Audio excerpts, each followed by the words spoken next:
this is one of the very few times I've gotten a chance to interview like two people at once. And it's super exciting to me because there's like, it feels like a little bit more of like a hang, you know, than it does like, I'm going to sit down and talk to you for 2 hours about your entire life. But for the people who might know about you guys because of the podcast, because of the things you've done, they might see like the final product, right? They see Triunfo, they see tons of world championships, they see a beautiful family. What do people need to know about each of your backgrounds and like how you came up to understand where you guys are at today? You can go first, babe. First the ladies. Hey, there we go. Well, I would say like for me, I came from like fitness. I was always like personal trainer. My senior year of high school, I was a personal trainer. And then I realized I could make more money like selling something. It felt like sales, personal training, right? You did some personal training, but you had to like gain clients, sell, you got a portion. So I kind of started moving into more like property management, selling property for a little bit in Right out of high school? Like, right out of high school. Out of high school, I had like I'd say this. Senior year, I was a full-time personal trainer. Damn. And making like I remember a couple of my friends like commenting, their dads being like, you make what I make. And I was like, yeah, I've got it figured out. Like my parents made this hard. They don't know anything. Like, what's so hard about it? Because I had no debt, right? So I was just like, I have like positive money. Yeah, and like $100 in high school is like, we are living large, like, because you don't have anything to spend it on. It's when like, your gas was like $26 too, right? Once upon a time. But I even, like when I was 19, I bought a house. Like I bought a condo for the first time. And I really remember thinking like, I have everything figured out. Everybody else is an idiot. Wow. And then bills happen, you start like living your life. And so I even had like my own Pilates studio out of my home. So it was kind of back then treating it like, okay, I have home, life, business within. And then I got a job offer to move to California in property management. And I remember being like, I'm just going to take 90 days and enjoy like California. Because being in Utah, you hear about California. So I move out here thinking if I like the job, I'll hang for 6 months. If I don't, I'll just do right by the company and hang for 3. Right. Oh, so you're like, this is a paid vacation. It was a paid vacation. Like I remember my mom was crying the night before I left. I was like holding her in her bed and I was like, Mom, it's okay. Like, you're my best friend. And she literally said to me, you're my only friend. And I was like, yeah, I'm coming back in 3 months. I'm coming back 100%. And I moved out here and I was doing the property management. I wasn't really meeting people that I felt like I had a lot in common with. I don't know. I felt like I was in Newport and it was a lot of money and I didn't have a lot of money. Yeah. Or it was just like older crowds. I kept meeting people and it was always like, I'm going to be the third wheel on like a date with somebody's spouse, right? But yeah, then I found jujitsu and I kind of came into jujitsu and Felipe was off on the weekends and doing tournaments. So I had to change my job so that I could be off on tournaments. And I just got into pretty much like financial consulting. I was with a big company that was an awesome job opportunity and they paid for me to get like licensed and everything in finance. And so went through that for a little bit and that's ultimately the last job I had before I just quit and came full-time here, which was hard because it was a really good job. Like it was a really good position. Worked no nights, no weekends, no holidays. It was all financial market hours, great benefits. And I just remember being like, if you quit this job, you can never go back to corporate, like ever, because I was not qualified for that job. Like this is as good as it gets. This is gonna be as good as it gets. Yeah. Like I am like abandoning something like a golden egg for myself, but I didn't like it.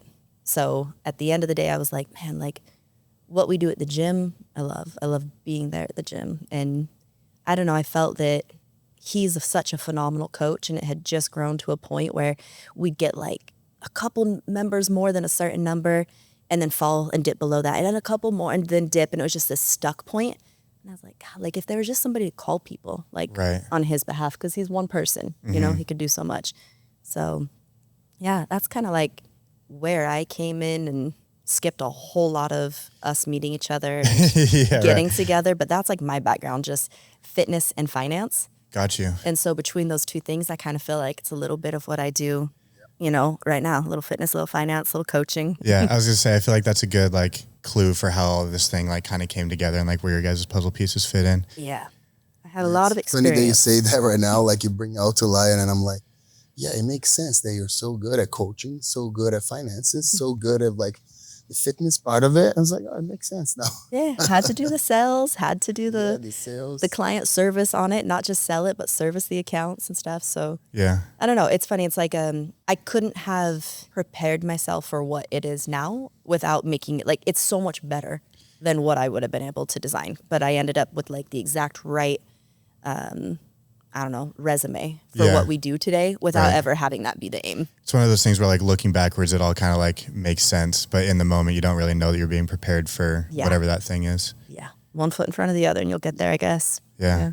Well, as far as I know that you've got a deep history as far as jujitsu and even coming to America and all those things. But if somebody was trying to understand just like, again, how we got here today, what would you tell them about that? Well, I would say got here by following my heart, because I came here in 2002 and I was supposed to spend 6 months in America, coming from Brazil, you know, the first time that I went abroad. And I loved living. I was 19 years old, loved living by myself and not having to, you know, being supported by your family, being like on the eyes of your parents, you know. So it was a great experience. But I knew that was gonna come to an end because I had to go back, and I was studying law in Brazil. I studied law for 2 years, and it was like the last straw of my judo, because I trained judo all my life. Right. And my family was already putting pressure for me to quit judo and start internship and studying at night, that whole, you know, 9 yards. And I remember my friends saying like, oh man, you're in for a treat, because you have no time. Once your internship starts, they give you more work to do at home. You have to study at night. You have no life anymore, you know? So I was kind of afraid of that. I saw some of my friends getting sick from it, actually, because they still wanted to go party, even though all the workload. So I decided to come to America before I started that type of life. Did you know when you left that you're like, this might be my way out from having to do that? Or was it kind of like, I'm just going to go do something fun first? No, not really, because I always thought about going back. I didn't think about staying here. I was going to stay here for 6 months, but I love it so much. I ended up staying 1 year, and then I would have to go back to university because I only could close enrollment for a year. But I convinced my dad to pay for one subject and keep my enrollment in the university. And then I stayed a few more months, and then I went back to Brazil. But then when I went back a month later, something like that, my baby mama called and said she was pregnant. And then it was like went on a spiral, you know. I remember like thinking I was super happy, you know, when she told me. And I went and right away told my mom, and my mom gave me a reality check. You know, I was like, are you crazy? What are you gonna do? You're young. What are you gonna give to her? You have nothing. Just gave me this crazy reality check that put me on my heels a little bit. And then went up and down, not knowing if I should stay there and finish university. Yeah. Or if I should come back. And then I remember one night I went out with my friends, and my friend asked me like bluntly, like, hey, are you gonna be okay if you're not there for your child's birth? And that just down on me. I was like, no, I have to go right now. And then that was the straw. So I called my baby's mama, because a lot of things happened in Brazil while I was there, you know, and I spent all my money. Yeah. I had $200, and she helped me out with my ticket on the way to come here. And then I ended up coming, and my baby was born 2 weeks later. And then after that, there's no turning back. You know, when you see your baby coming out, that was a different life for me. And it was great, because then it put me on a road that with a goal. You know, I had a goal now. I have to take care of my baby. I have to do whatever is necessary. I forgot about university or whatever it was, and started working, you know, delivering food and all kinds of jobs and restaurant jobs. And I started jujitsu because I was like I always loved martial arts, and there was a jiu-jitsu school close by. And I started with my coach Kleber, and he was just so hospitable. You know, every time you go in the gym, Felipe, come here. And then all the team too at the time was super, super amazing, you know, to have those people around. And I felt like a family, you know. Right. When I tried to train jiu-jitsu in Brazil, it was a little different than that. And so I just did as a way as a hobby, you know, de-stressing from the workload. But because of judo and all the years training judo and competing, I decided to start competing, and I progressed really quick and got my black belt in 5 years. And that's what like kind of pushed me into like looking for more, you know, like doing MMA and opening a gym. And long story short, yeah, like started like following my dream about, you know, martial arts. Yeah. One of the things that I found to be really interesting that I actually didn't know is I've heard you talk in interviews before about how the culture around jiu-jitsu where you were growing up was that the dudes were like cocky and they were like punks, and it wasn't really like the culture that you experience now. So how did that influence what you guys have created here? Yeah, it was like I've been influenced my whole life by the Japanese culture of judo. So when you go to jiu-jitsu, when I went to jiu-jitsu, it was a little different in the way that the guys had a little, sometimes trying to hurt you, or if they get an arm bar and they kind of pull a little bit more at the time. The gis were a little bit more dirtier than you're accustomed in judo, where super clean, super polite. It's a different energy, so it was kind of different for me at the time, and I decided to focus mostly in judo. Okay. I was competing a lot in judo, so I decided to just, okay, I'm just going to focus in judo. But when I came here and met my coach and I met the team, I was, you know, I wish I'd had started earlier, you know? Yeah, absolutely. With Chelsie, you talked about walking into the gym before it was even Triunfo, and you said that the first gym that you ever went to when you decided to start training was like definitely not the vibe that you were going for. Talk to me about like what you felt then and then how it's transformed throughout the years. Yeah, I think it's a big piece of what we've become, because a lot of times people see like the final product, or at least the current product, right? And it's like, wow, this place is amazing, it's big, it's beautiful, and it's like all of those things. But this is like our 4th location. Like this is the 4th time that we've moved, and every single time we've done it, like the first time that he opened the gym that I walked into was not an impressive place. He was an impressive person. The 4 walls and a ceiling. Like I remember it was just like a small lunch box. There wasn't a lot of like breathing, and everything seemed pieced together. Like you could tell, no offense, like he went onto Craigslist and found like, hey, 3 of these bags, these are good quality bags, and I need a 4th, and that's a different brand, but it's also black. Gotta and make it happen, just pieced together with what he could do with his own budget. You know, everything that he did was money that he saved, he put together. He was working like 4 or 5 jobs. And so the gym was a Craigslist gym. It was clean. He kept it clean, but it was pieced together. Mm-hmm. And so, you know, we were there, we open up, we're running the academy. Well, I'm kind of at that point a student and girlfriend, you know, like if I notice somebody comes in, I'll do him the favor of like waving and going to say hi at the person. But I was still working at the time. I didn't know much. I look at videos back then and I'm just like, oh my gosh, the fact that I was okay filming that, thinking I'm doing a Darce and like writing in the caption, like today I learned Darcy. But like anyhow, it just wasn't what it is today. But what I love is that like when that lease was up, we moved because we genuinely grew out the place. Like we couldn't park at the place anymore. Our students needed more space on the mat. So it was like we grew into something a little bit bigger. And then that next location was the location that I decided to come on like full time. But even that, like, you know, our 3rd location, it was a little bit better. We offered a little bit more. It came together nicer. And now it's like, now this is the location. Yeah. But I think that a lot of times people just see what we're doing today and they're like, oh, Chelsie and Felipe. Yeah, it's a long have time a good school, coming. a lot of people on the mat, you know. 15 years, it's time flies, you know, like the beginning is the hardest. It's insane how but you have to have faith, right? Like you open up and you just keep going and things will come up and problems will come and you have to just, you know, stay calm. What's the next best thing, right? What's the next best thing? But the thing that's crazy is like even his first gym, like when I met him, he was still working 2 jobs and one of them was coaching at a different gym. Wow. Just because like he put everything he had into it. Like, and I feel that that's something that inspired me from the beginning. Like, okay, here, I thought I was going to come for like 3 months and just take like a paid vacation. And then once he came back when his daughter was born, it was like, no pay, no vacation. He's just here to make sure he gets to be a part of somebody's life, you know, and that she gets to have somebody as important as a father figure in her life. And that like hustle and grind, like Felipe likes to play. He likes to play a lot and have a lot of fun. but it never came at the expense of not like doing a 5 a.m. food Yeah. delivery, or like he had his daughter every day. You know, I feel like a lot of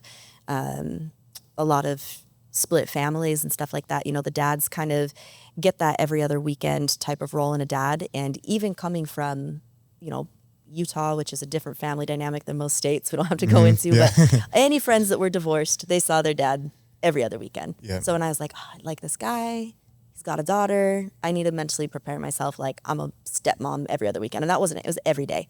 Wow. Every day we had her after school, we had her on the mats. There was one closet at the first gym. You open it to clean the mat, and she's just sleeping. Like she falls out of the She had closet. to be there with me, and she Mad was at there. you because the lights are on.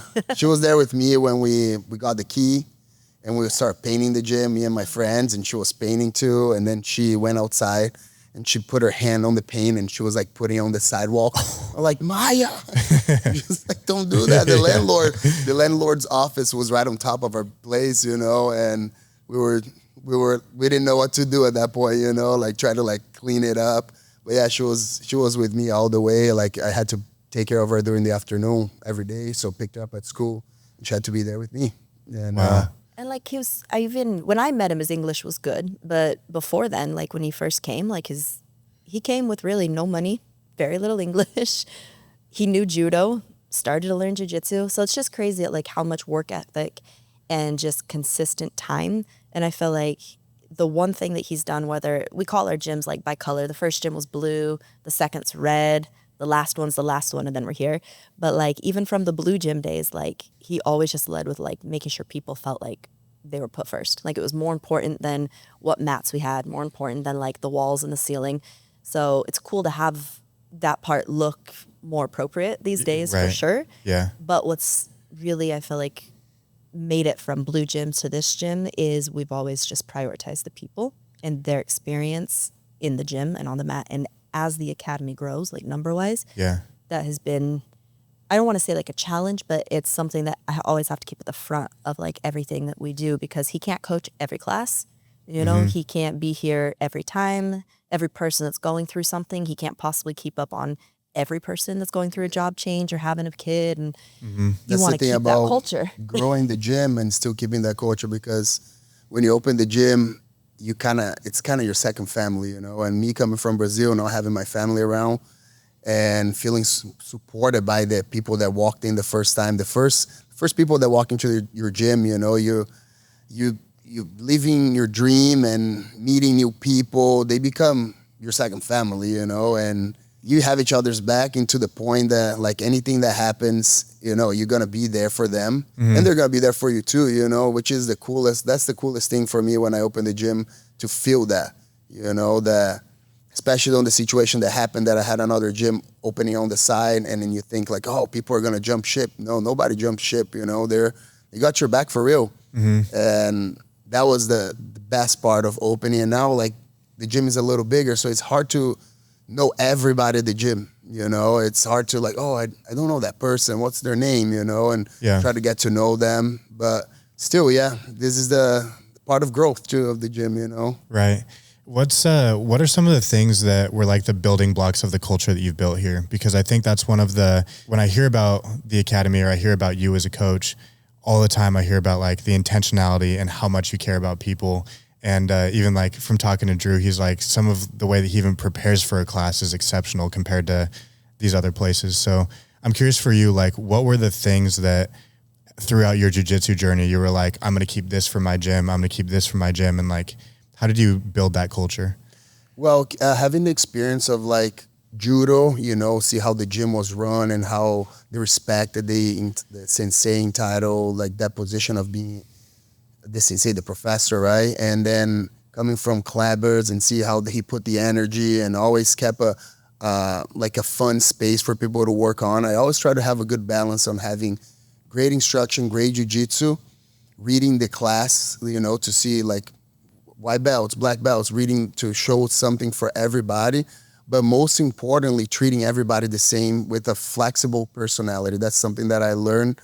And because everybody's going to be so different, you know, like different backgrounds, different ages, different genders, different everything. So if you have a flexible personality, you can create a personality in a way that you can relate to everybody and not just impose your way on people. You know, understand how each and everybody can benefit, you know, like, and it's hard sometimes because a class can have a person that's trying for the first day, like yesterday, you know, and 12 black belts. Yeah. So I gotta be, you know, knowing how to lead a class like that in that same, it's important, you know. Yeah. What does it take to develop a flexible personality? I've never heard of that before. I like that. Well, flexible personality is like if you understand that your personality is something that you create, you know, it's not something like that. It's just like programmed. Then like you can understand people and give them the space to be themselves. And then you can, we are capable of building our personality day by day, crafting a personality. It doesn't have to be a set personality. I like this, I like that. You keep it's like jujitsu, you know, you got to keep your mind open, your heart open to learn more stuff. If you say like, oh, I already know everything about that position, you're gonna block yourself from learning more about that position. And I find out that like sometimes you're looking at the position and even like a white belt does it for the first time, but does it in a different way that makes more sense. You're like, oh, I didn't know that little detail, you know? So you keep yourself open. And I think personality needs to be like that. It needs to be open. And you need to have your values or whatever you think it's important for you, but understanding other people, you know, not being so harsh on them and understanding. Obviously, there's in a martial arts setting, there's the rules of the gym and they have to abide by them. But understanding everybody, man, giving the people the space. I always say that like a gym is a sanctuary, right? It's like their church because everybody is welcome in a way. Everybody, you know, it can be a person that's starting today, a person that's been training for 10 years, 20 years, older, younger. So if you create a space that is open for everybody, more people will come, you know, and they will have each other's back.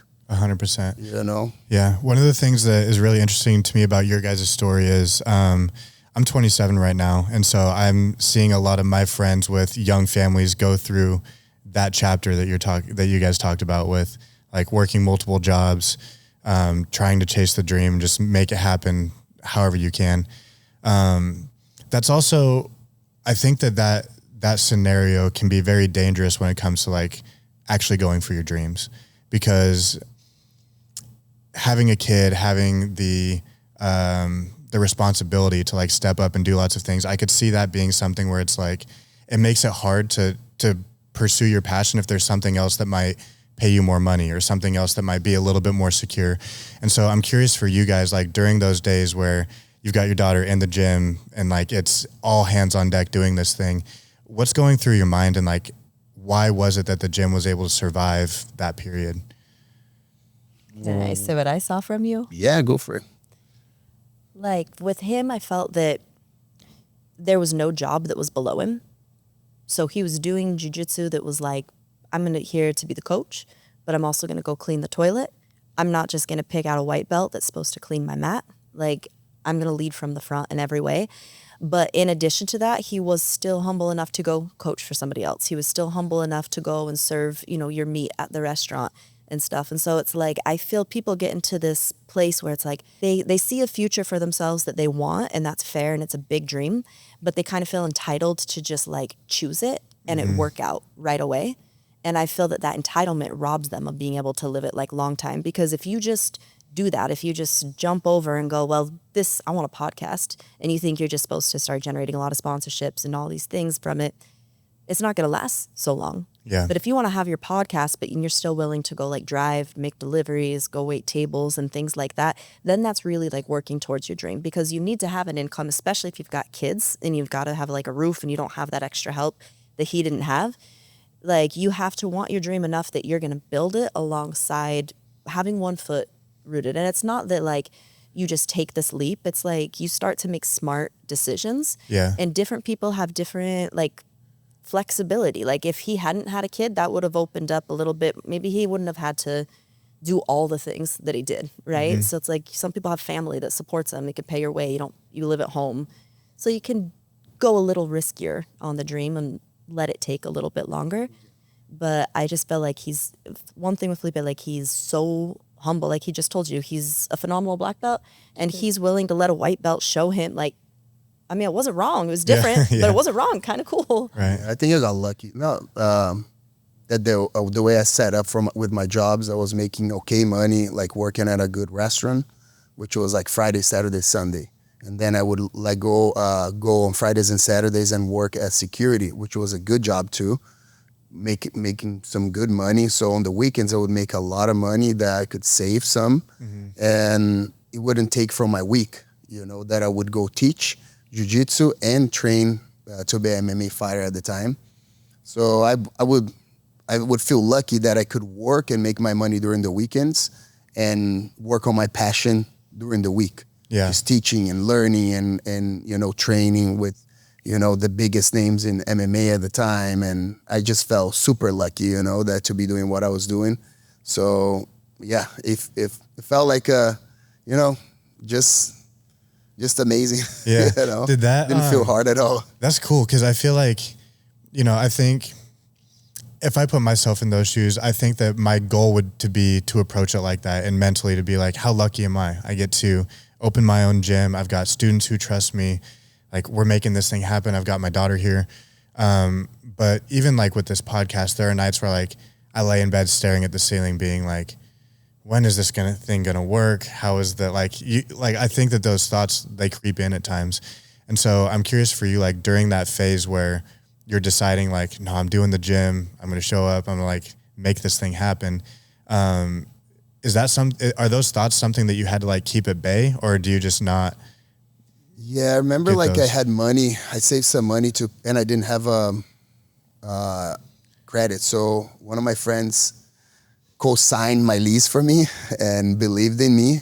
And I remember putting 5 months in advance and thinking, well, I just need 50 students at $100 to at least pay for the $5,000 rent that I had at the time. And I thought it was pretty reasonable, you know. And then the first month I already had like 30 students. Second month I already made the 50 students. So it was like, it was happening for me, you know. It's like I risked it, but at the end of the day, I would never let the contract go down. I would have, even if I had to put money, because I didn't want to mess my friend's name. And I remember this problem came when the other gym opened on the side.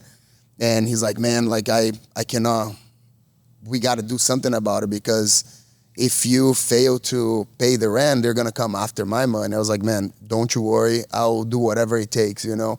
And I know that like when you put in the work, like the universe will put it back. If I had to keep working security, if I had to keep working at the restaurant, I wouldn't mind, you know, like it was fun actually to work those jobs. It was tiring, but at the end of the day, it wasn't something like, oh my God, I hate this job. Sometimes I would be tired, but it was fun, you know. You got to make the best of it.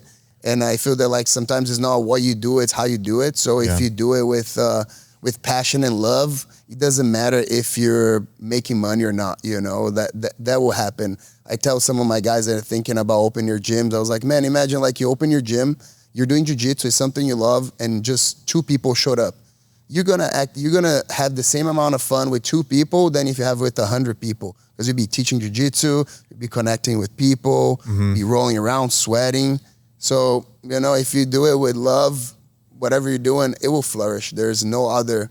But if you do it with a little bit of like, oh, like she said, like entitlement, I don't want to do this. Like, I'm just doing this as a means to an end, you know, like even like doing that kind of job that you think it's, I mean, you can put a perspective that it's a blessing, because it's supporting you on your other adventure, you know, on your other things that you want to do. Absolutely.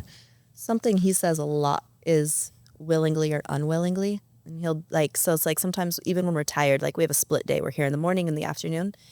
And sometimes like you lay down a little in the afternoon after eating and you kind of get tired and the time comes quick. And then it's just like, we'll say to ourselves like, willingly or unwillingly, like we're doing this either way. Yeah. Like, do you want to go with a spirit of like, this is fun, I get to go see my students, I get to go do something that I choose, or unwillingly, I want to go with a bad attitude, a bad face, make it awful. Either way, we're going to do it. So willingly or unwillingly. And like, that's just like this little thing that like sometimes like getting up off the couch, like, all right, willingly or unwillingly. You can pick, you know, we can choose to do it like happily or not, right? Like at the end of the day, it's our perspective. And that's something that I learned like because of a bad thing that happened, you know, like when the other gym opened on the side, it was the days that I would go over there and look at the gym and be like, this motherfuckers, you know, and go in my gym, my day would be horrible, you know, bad things would happen. I would be kind of frustrated all day. But the days that I would look and the guy would say hi, I would say hi back and go in and not care that much, you know, and go throughout my day. Those days were the best. So that I kind of like put me in perspective that like I can choose the way that I'm feeling. I know sometimes some situations make it harder, but ultimately I can do it. You know, I can, you know, take a deep breath and focus on what I have to do at hand in the moment, and the problems or the bad thoughts will start falling into the back over there. And and I think that was a important moment, you know, to understand that for me. Yeah, I've heard a little bit about some of the ways like you prepare to coach and prepare to compete.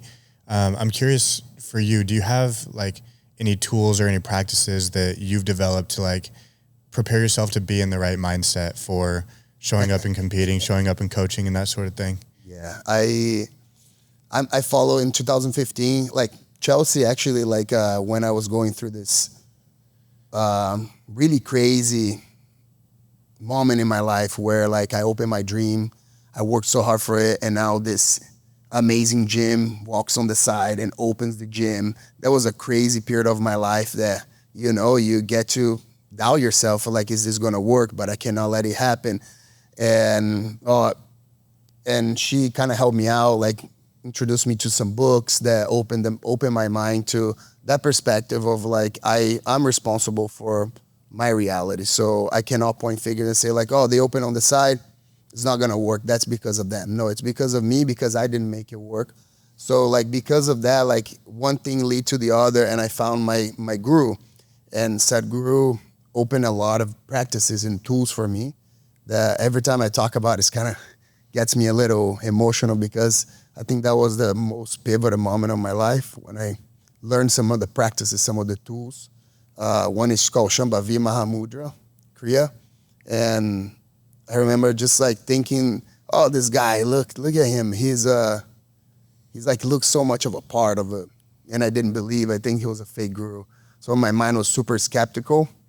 And, but when I did it, it was something that really, really just changed my life to the where I can build my interiority at my own volition. You know, I don't have whatever is happening around me, could be good or bad. It doesn't affect me that crazy anymore, you know, because I can wake up in the morning, sit down, do my practice, or 30 minutes, 20 minutes, 40 minutes, 1 hour, and that prepares me for my day, because it gives you a certain clarity where you can see what you need to, what it needs to be done, you know, in the moment. You don't have to plan so much ahead, but when we have that clarity, you see the class or you see the moment and you're like, oh, I need to do this. This is the next step. This is the next step, because you're more present instead of like being guided by the bad thoughts or the good thoughts or whatever it is. It brings you more clarity, you know. Yeah. So one thing led to the other, and I started practicing more the Shambhavi Mahamudra. There's other practices called like Shunya meditation or Shakti Shalana Kriya, and those practices, they're something that I can never explain to you what they are, like, but they enrich my life in ways that I could never think was possible. Right. What did it feel like as you started to incorporate those during like such a pivotal time when you have every reason to be upset, be pissed off, be wondering, like have the fear around, was everything that I just built now going to be put in jeopardy? What was the feeling going from like having that mindset to like incorporating these tools? How did you feel like your day-to-day change, or how did you feel your life changed during that time? I felt like learning those practices were like, man, anything could happen in my life right now, but if I do it, I'm going to be fulfilled. That's something that I felt, you know, with those practices. So because I was already feeling so good, I think my life just was attracting like good things, you know, like attracting the people that I needed in my life, attracting the situations that were happening, and they were teaching me, you know, how to grow. And I think that one of the biggest blessings I see today was having them over there for 2 years side by side, because I see today that it put a lot of fire up on me to be a better person, to be a better coach, to be a better, human being, to create the space that I wanted. And I'm super thankful for that life situation these days, because that built me like this. I think sometimes people think, oh, this bad thing happened, but life will give you what you need to grow. Yeah. And when I understood that, instead of being like pissed at life, being pissed off, why the fuck did that happen? I've been working so hard for this and now this happens. But once you let go of those thoughts, I think you can, understand more like what you need to do with the clarity that you need to have to go over those obstacles, right? Yeah. And I feel like you're so good at being efficient with your energy though, because like everybody that rolls with you in jiu-jitsu is like, man, it's like he's not even trying. He's a really strong guy. He's so smooth. But then it's like listening to you explain it. It's like both of the things were true. Like, why the fuck did that happen? That's so hard. It put everything in jeopardy. And it pushed you to be full of fire and work harder than you'd ever worked before. And I used to just like make the joke like, well, they have a bigger budget than us, but they're not bringing anybody marketing wise to their door that doesn't come to our door. So like just always like the power to like reframe it in a way that wasn't like rainbows and butterflies, but like this is equally true. Yeah. And which one serves me better. Right. And so it's like, I don't know if we'll ever know like, the power of manifestation. I put it out there, it can't, but it's just like, it's either that or it's just we're reframing it in a way that serves us and gives us purpose and a place to put our foot next. And either way, it's both delivering a good or better result than with a bad attitude. But I mean, yeah, it was wild because back then, a lot of gyms, if not everyone I had ever seen, was a single guy that got pretty good at jiu-jitsu and went, I kind of like this more than a regular job. I wonder if I teach enough people if I can have a gym. And they did it like Felipe, like save a little cash, go get a little spot. It didn't have to be fancy or pretty. It was a dojo. Mm-hmm. If that professor was sick, there might be like a sign taped to the door that was like out for the day. And that was the culture, Like it was just this like, it was okay if you were an electrician from like 9 to 5 and you taught jiu-jitsu before and after that. And then this place opened up that just changed the standard for what is expected, like full staff, like they had, Felipe was himself as a coach, came in with 2 head coaches, that could split B. If I could like have a second Felipe, like that would be amazing, right? All of these things that just changed the entire standard, at least here in Southern California, but now I think it's exploded throughout the nation. And I will say like, we didn't like get lucky. We've worked really, really hard, but opening a gym right now, there's a different expectation for how your gym needs to look and feel and operate than it was back then. Like right now, if you just had that Craigslist pieced together spot and a kid sleeping in the closet, it might be like looked at a little differently than it was. We're going to celebrate 15 years this summer. So, I feel that it put more pressure on us, but it also created a bigger opportunity, not just like for us, but for anybody who wants to make jiu-jitsu. Like it didn't seem realistic back then that the gym could make enough money that I could replace that salary that I had, that we wouldn't have to have like nannies and care for our boys and things like that, and I'd have to go work a whole other job. And like I said, like it's become better than what we could have designed it if we had been able to say, oh, if it could just be this way or that way. Yeah. So it's become better, but I think a lot of it has just been like constantly reframing everything to serve a greater purpose, What does that greater purpose feel like? For me, it's just like the opportunity to live on our own terms. Like there's certain games you have to play, like you got to pay taxes, you got to do these things. But like one thing that I hated at my last job, like people are like, why didn't you like the role? I hated that if something went wrong, if somebody didn't get the experience that they deserved, I didn't have like full authority to make it whole or make it right. I'd have to call, I'm really sorry you happened. I know you trusted me with this relationship. I feel awful about this. Nothing I can do. And now I'm human, he's human. A mistake happens here or there. I have full authority to go. If I was on the receiving end of that, how do I want to fix that? And I think that's like the overarching thing. Like I don't have to do something by corporation, do something by business. The only people that I hold any accountability towards are people that I love and respect. And that's our members, our students, and my family, and my husband, you know, like it's really like I don't have to play a lot of games, and it just feels good. There's Mike Love has a song called like Permanent Holiday, and if you like play out all of the lyrics, it's how I really feel that our life is. We go on vacation and we're just super excited to come back and train and be like, if I had all the money in the world and if I had this much money in the world, this is still exactly what we're doing. I would maybe find a way to have like a little more energy, you know, a couple more cups of coffee, but there's nothing in my life that I do that I'm like, I hate this part. Like I can't get through this part of it, you know, and everything else is just a matter of like, like it's still work. I still have to get up in the afternoon when I'm a little tired and come back, but it's to serve people who I love and respect. And I feel like that ultimately feels to me like the greater mission is I get to like live my whole life in service. Yeah. And I feel like to some degree I'm rewarded proportionately to that. And yeah, if I feel like it's the rewards are slipping or something, then maybe there's an opportunity for me to take some accountability and ownership. And that's what I think ultimately it is. That's interesting to me. Yeah.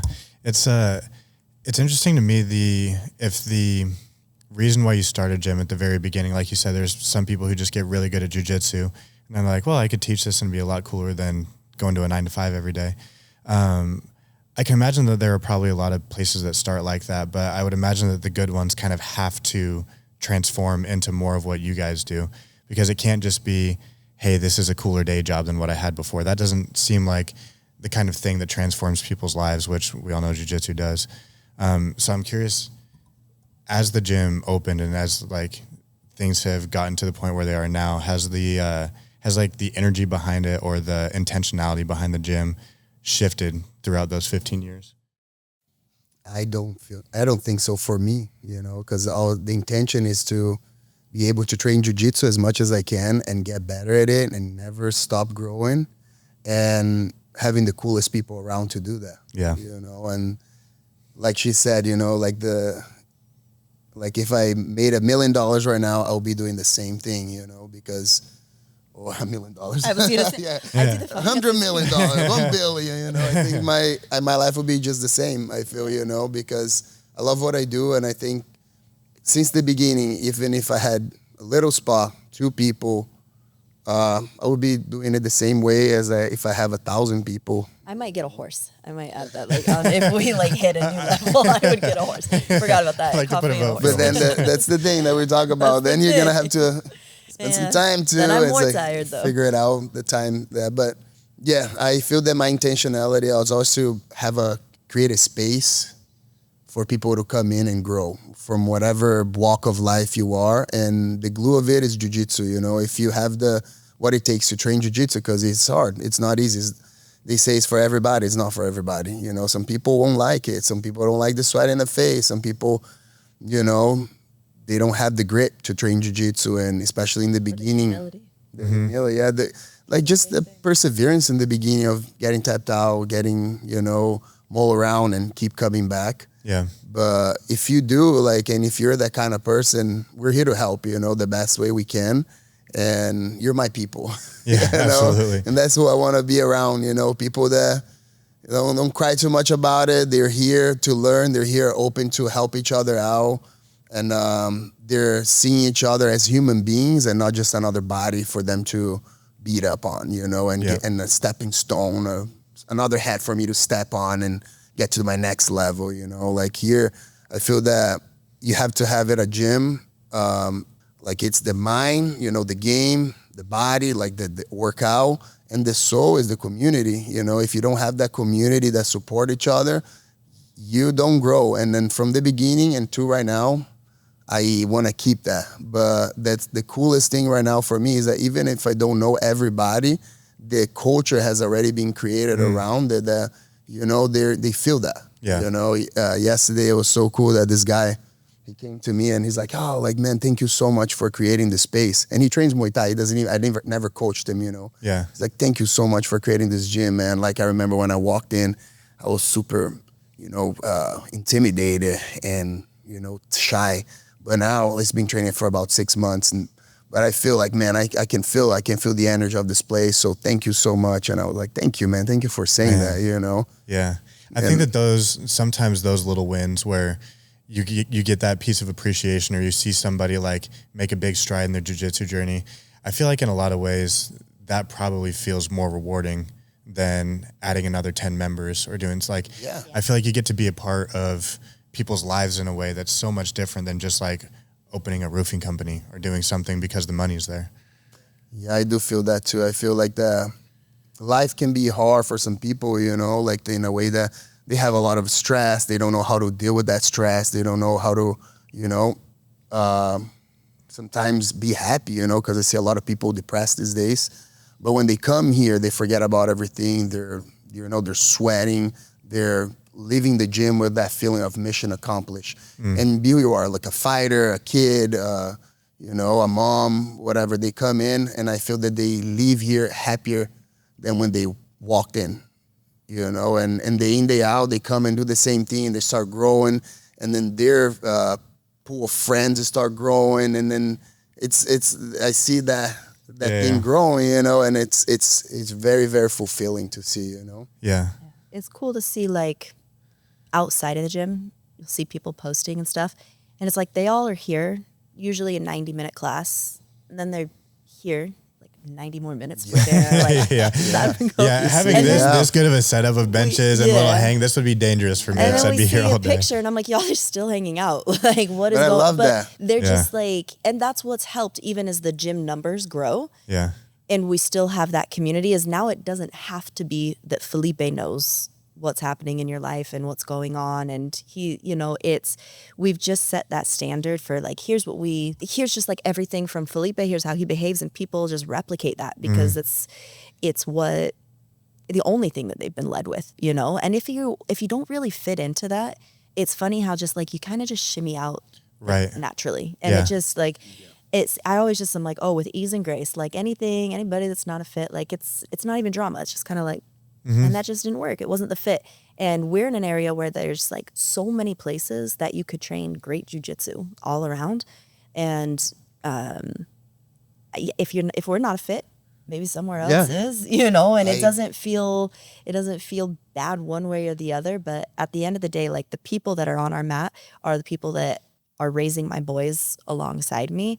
And, they're the people I'm spending my whole day with. So if somebody comes to me with any kind of concern at all, I'm super invested in fixing it, like, because it's going to be my experience. Yeah. Like, that's where my children are running around. That's the lessons and the examples that they're being given. That's my training partner that I'm going to have to deal with, And so, I don't know. I feel like Felipe does a really good job with that, again, flexible personality, where everybody really makes it a point to see, hey, what do we have in common? Where can we find respect and common ground with each other? I don't think that's that hard, right? It shouldn't be. To respect everybody and just to be kind. I don't think that's that hard. To just like understand, like there's an older person, I need to roll with this older person a little bit lighter, and knowing how to. It's like life is like that. Like flexible personality is like you're not gonna roll like crazy with an older dude or a kid, or you learn how to roll with the different people, how to relate to the different people in a way that, you're open your space for them to be themselves, and you can be yourself too, but in a kind way, not imposing your way on other people. Yeah. We talked a little bit before we started recording about this idea of like a third space or like another home that people have. And I think that it's something that's becoming more and more popular. And what I love about it is like, it seems that fitness is becoming cool again. And part of that is like, there's also a lot of those people who get into fitness and then they're like, and I'll try jujitsu and I'll try striking. And I think that that's just like such a cool thing, because that same person, if they didn't see an Instagram video, if they didn't see something where it's like, well, somebody else looks cool doing it, so I guess I'll give it a shot. I love that there's like, it seems like there's a movement right now where people are finding purpose and they're finding home and like really improving their lives by doing things like training. So I'm curious from you guys, how do you see that like third home kind of idea as it applies to the gym? like I said, for me, it's where I'm spending my time. It's like if you have a restaurant and you're going to eat there, how do you want that food handled? How clean do you want the place? You know, like this is my home. And so sometimes like with the kids, when they're like, I see two kids kind of giving each other an attitude, I just walk right up to them like, this is a guest in my home and you're going to treat him as so.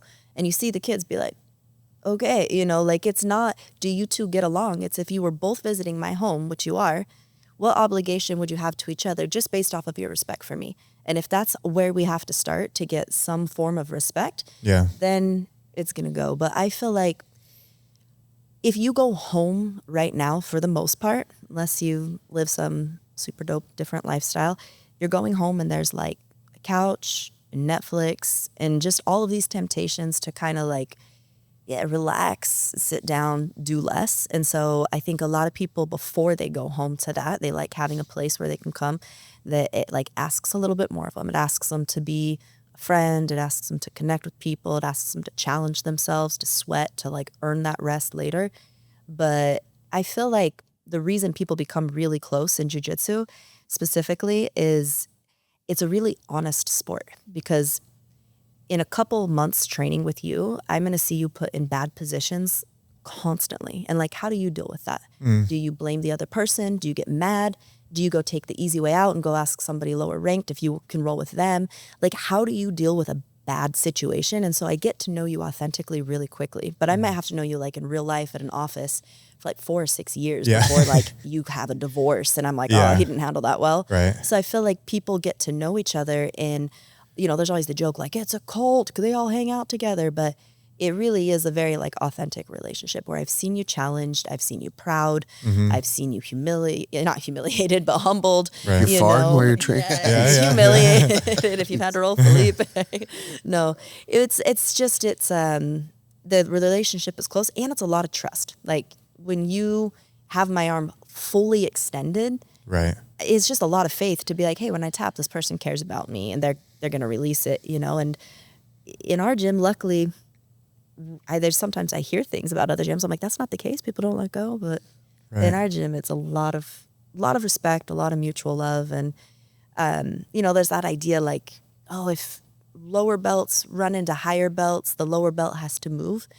And I feel like in our gym, we have that etiquette, but it's not because the higher belt is a more valuable person. It's more of just like, here's a way to figure out how to solve the problem. Like if you go to a 4-way stop and you and I pull up at the same time, if you're on the right, you get to go because now we know what to do, not because you're more valuable than me. And so it's like when we're resetting on the mat and things like that, like, yeah, there's the etiquette of like, hey, give the higher belts, you know, the right away, but it's not because they're better or more valuable than you. And Felipe definitely doesn't see it that way, nor do the majority of the students, I think. You know, like he'll spend, whoever gets the most attention in his class is the person that's here the most, putting in the most effort. You know, we have a really brand new student and she has been at like 2 or 3 classes a day since she's joined. And she's just like trying to soak up everything she can with the best attitude. And, you know, Felipe and I are like, well, you want to get back to those people? Let's get her going, you know. I hope people see our gym like as their extra house, you know, and they treat as such too, you know, with respect, with giving, not just taking from it, but like giving their time and being volunteer a little bit more about their energy, you know, not just coming here to like, I want to just grow myself over here, you know, but like helping other people grow too. I think that's what I expect actually, you know. Yeah, absolutely. I think it happens a lot. Yeah, no, I feel everybody is there's been like, I mean, a really profound point for me in jiu-jitsu, because like that's the thing is like Felipe is also my coach too. Like he's not just my husband and my partner in business and everything. It's like he's also my coach. And so I remember he was doing a private. I was kind of the second body. The girl had a tournament coming up, and I'm bigger than her, you know. And I just had a good day of training, was getting ahead of, and he was like, "Do you want her going into the tournament feeling defeated, or you want her going into the tournament feeling capable? Let her train as such." And I was like, it's not about me. Like, it's not about me right now. Usually people's birthdays, I let them tap me out. I'm just like, you got to make it look good, you know? I was like, oh, man. To come into a space with that spirit of like, how can I be of service to? You know, how can I be of service to? And there's a lot of people here that this is maybe the 1 hour, 190 minutes they get to themselves a day. I want them to get great training out of it. But you'll see a lot of people willing to help somebody and not like with a stink look on their face about it. I haven't had members come up and be like, I always have to be the one to go with the new person. Like, everybody's eager to help the new person. Like, you know, hopefully the more I help you, the better your training partner you're going to be for me and my students. So it's sort of just like paying it forward. Yeah. And people were patient with me in the beginning. I did not have like a knack for this right off the bat, you know, and most people were patient with me. One of the things that I'm curious about, we talked a little bit about it off mic, but I think that your guys' story is so inspiring because it's like, you guys seem like you're on the same team. It's aligned. You've created something very beautiful where you have a lot of impact. But it seems like for whatever reason, there's like this narrative that like going into business with your spouse is risky, or that you have to like build a business entirely up first and then you can include them. But it seems like your guys' story has had a ton of like building together in that. And so I'm curious how you guys look at the argument or the idea of like, do you have to lock yourself into like the grind mode and just build yourself and do your thing first, and then hopefully you find somebody at the end of that? Or like, what has your experience been building with somebody instead of being on your own? Well, my experience has been the best. But we like, recited this and No, I might just like pinching him under. Say what? No, my life, I just felt like when Chelsie came in, it was risky, it was scary, but it was the best thing ever, because then two minds thinking, it multiplies. That's what happened. I wasn't afraid. I think people think like, oh, I'm going to be with my wife all day, or I'm going to be with my spouse all day. And I think it's cool, you know, that you can spend more time with your spouse. And I think it's cool that you can spend more time with your family. And if in my experience, it has been the pivotal, you know, like when we joined forces, that's when things started to happen faster. Yeah. When I would always help because I'm not like an asshole. So it was like, you know, I was working the job, but then trying to help around here and stuff. And I would always like see like, man, there's only so much from his cup that he can, you know, pour. He's coaching, he has to rest, but yeah, people are calling. And I just remember being like, if somebody could just nourish those leads a little, like the little salesperson came in me, right? These people are coming like, can I please sign up? Can I beg? I'm like, what if we reached out to the person that did never make it in? And I knew there was an opportunity. I just didn't know, like, honestly, that it would turn into what it has. Right. So I would just say, like, don't be scared to work with your spouse as long as you like and respect who your spouse is. Yeah. Like, you know, like if you think, like, I trust him so wholeheartedly to be so kind, and the way that he chooses to like engage with a situation, I'm not like, oh my God, like, Felipe, why'd you say, you know, like I trust him and he trusts me. Like, he knows that, you know, if anybody is signing up for the gym, he knows the experience that they're going to get from me. Or he knows, like, if I hold a line on something, right,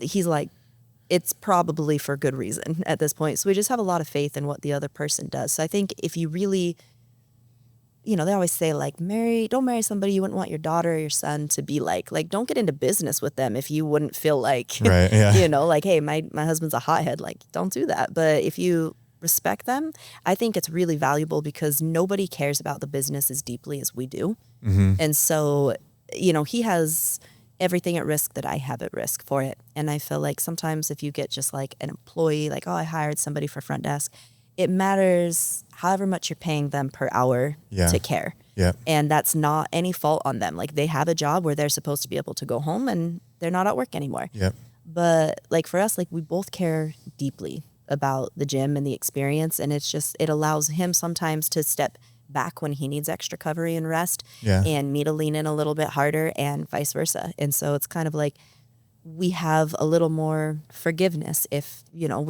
he needs more rest one week. Yeah. I need, like, my sister was sick, I had to step away, and he and others were able to step up. And I don't know, I say do it as long as you like who they are as a person. Yeah. You trust them, you know. And also, like, nobody was coming to do jujitsu with me. So if I had just like been waiting, like I'd be in finance or in property management or something like that. And I'd be using a lot of the skills I have here with a lot less joy. And then for him, like a lot of people here do jujitsu every single day and they have to go work a whole full-time job and they don't get paid a dime to do it. They're here doing it just like he is. Yeah. So it takes like, more skills than one or the other to do. I think it's worth mentioning too that my coach and his wife, Lily, they're super successful, and that recipe of them working together and him just like worrying about the jiu-jitsu part and being a head coach, and she's the business, she's the one collecting and talking to the people, that had worked out for them super well. So we could see like, oh, there's, like it could work for us, Right. That's one of the things that I was excited about having both of you on for, is because I want more people to see more of those stories. Because I think that all it takes is seeing a couple of those where it's like, oh, it can work out. And that means I get to hang out with my best friend in the world for an extra 4 hours a day. That's awesome. Like, I think that there's so much benefit in it. And I could also imagine too, in moments where like a competitor gym opens a couple doors down, when you're in business with somebody who understands like the entire scope of your life and your business and all of that, I can imagine that those hard times feel like you've got somebody who's like entirely in your corner. Yeah. When we had to move from our second to third location really quickly, we got like, our building had a master lease taken over, and they tried to impose like a 30-day notice on us that we like fought back on a bit, but we had to move it quick. And I remember I thought I was so anxious and stressed about it that I'm making it happen. And I remember calling my mom and telling my mom, I'm never doing this again. I'm never moving the gym. It's so stressful.